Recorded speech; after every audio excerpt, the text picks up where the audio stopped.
Good morning students, कैसे हैं। मैं शारदा प्रसाद। आज हम लोग क्लास 10th साइंस के चैप्टर 1 का अगला टॉपिक पढ़ेंगे, जिसका नाम है रासायनिक अभिक्रियाओं के प्रकार। तो चलिए देखते हैं।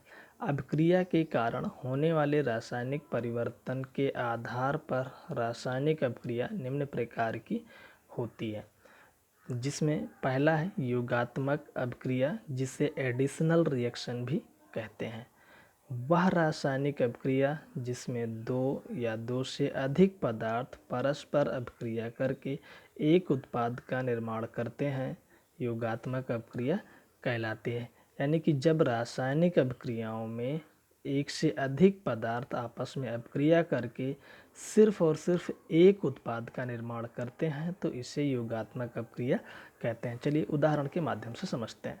जैसे कार्बन तथा ऑक्सीजन दो पदार्थ हैं और आपस में अभिक्रिया करके एक उत्पाद कार्बन डाइऑक्साइड का निर्माण करते हैं। इसी प्रकार मैग्नीशियम तथा ऑक्सीजन अभिक्रिया करके एक उत्पाद मैग्नीशियम ऑक्साइड बनाते हैं।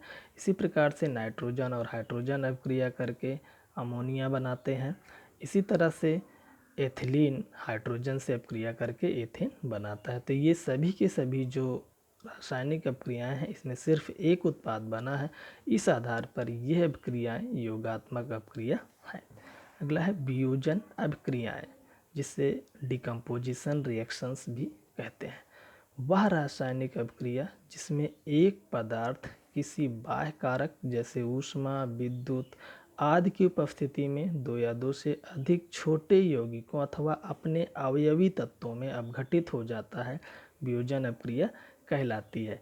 वियोजन अभिक्रिया में क्या होता है कि एक कोई बड़ा यौगिक होता है जो ऊष्मा, विद्युत आदि बाह्य कारक की उपस्थिति में अपघटित होकर के छोटे छोटे यौगिक अथवा अपने अवयवी तत्वों में टूटता है, तो इसे हम वियोजन अभिक्रिया कहते हैं। ये तीन प्रकार का होता है, जिसमें पहला है ऊष्मीय अपघटन, जिसे थर्मल डिकम्पोजिशन भी कहते हैं।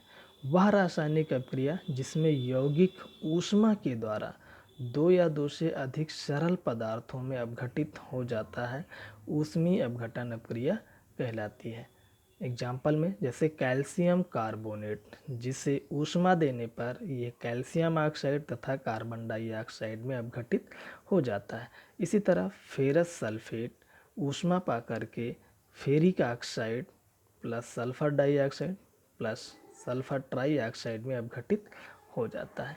अगला है प्रकाश अपघटन। जब वियोजन अभिक्रिया सूर्य के प्रकाश द्वारा होती है, तब यह प्रकाश अपघटन अभिक्रिया कहलाती है। उदाहरण जैसे सिल्वर क्लोराइड सूर्य के प्रकाश द्वारा सिल्वर और क्लोरीन में अपघटित हो जाती है। इसी तरह से सिल्वर ब्रोमाइड सूर्य के प्रकाश द्वारा सिल्वर और ब्रोमीन में अपघटित हो जाती है। अगला है विद्युत अपघटन, जिसको इलेक्ट्रोलिसिस कहते हैं।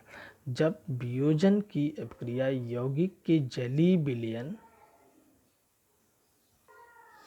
में विद्युत प्रवाहित करने पर होती है, तब यह विद्युत अपघटन कहलाती है। उदाहरण जैसे जल, इसमें इलेक्ट्रिक करंट प्रोवाइड करने पर ये हाइड्रोजन और ऑक्सीजन में अपघटित हो जाती है। इसी तरह से सोडियम क्लोराइड में विद्युत प्रवाहित करने पर ये सोडियम और क्लोरीन में अपघटित हो जाता है।